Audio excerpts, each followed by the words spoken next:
Assalamualaikum warahmatullahi wabarakatuh. Perkenalkan, nama saya Faisal Pramuja dari program studi agroindustri kelas 1A.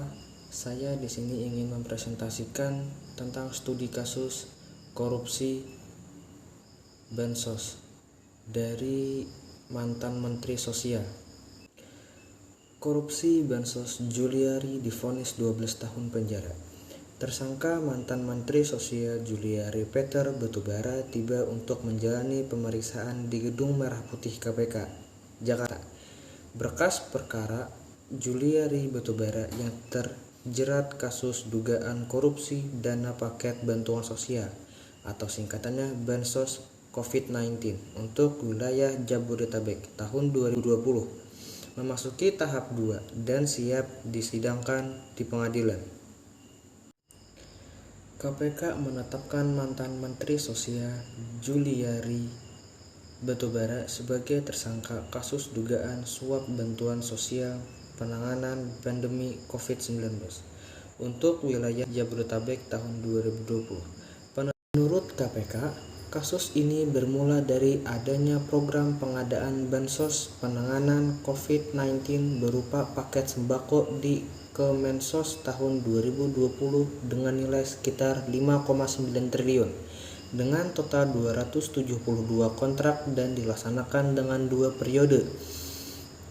Juliari sebagai Menteri Sosial saat itu menunjuk Mateus dan Adi sebagai pejabat pembuat komitmen atau PPK dalam melaksanakan proyek tersebut dengan cara penunjukan langsung pada rekanan dan diduga disepakati ditetapkan adanya fee atau biaya dari tiap-tiap paket pekerjaan yang harus disetorkan para rekaman kepada Kemensos melalui Mateus.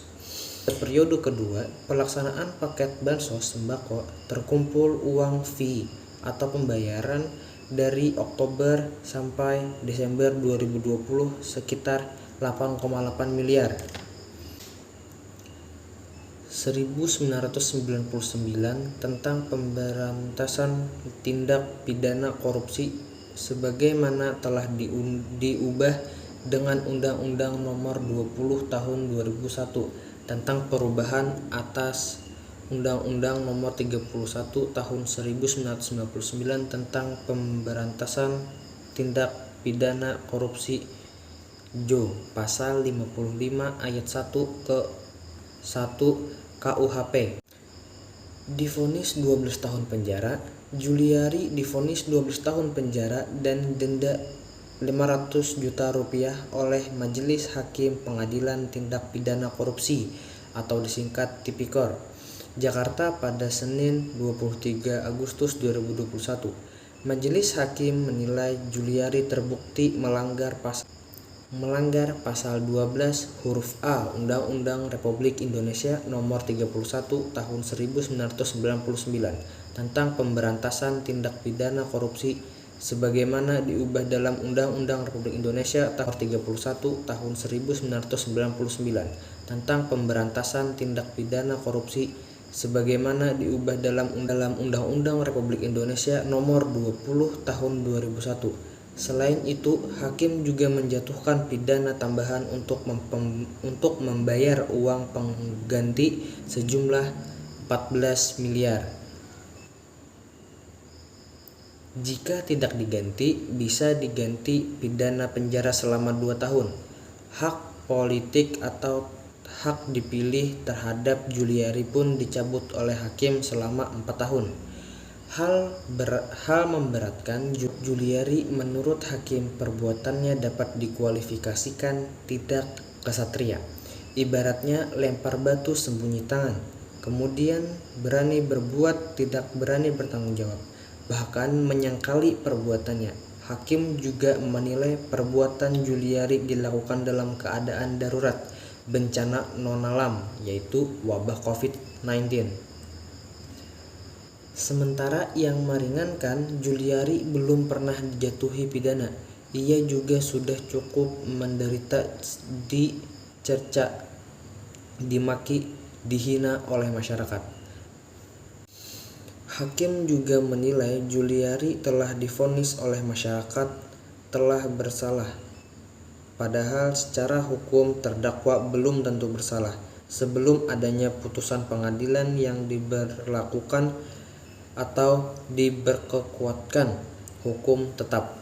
Selama persidangan kurang lebih 4 bulan, Juliari hadir dengan tertib, tidak pernah bertingkah dengan macam-macam alasan yang akan mengakibatkan persiapan tidak lancar. Juliari dan kuasa hukumnya, Magdir Ismail, pikir-pikir terlebih dahulu atas vonis tersebut.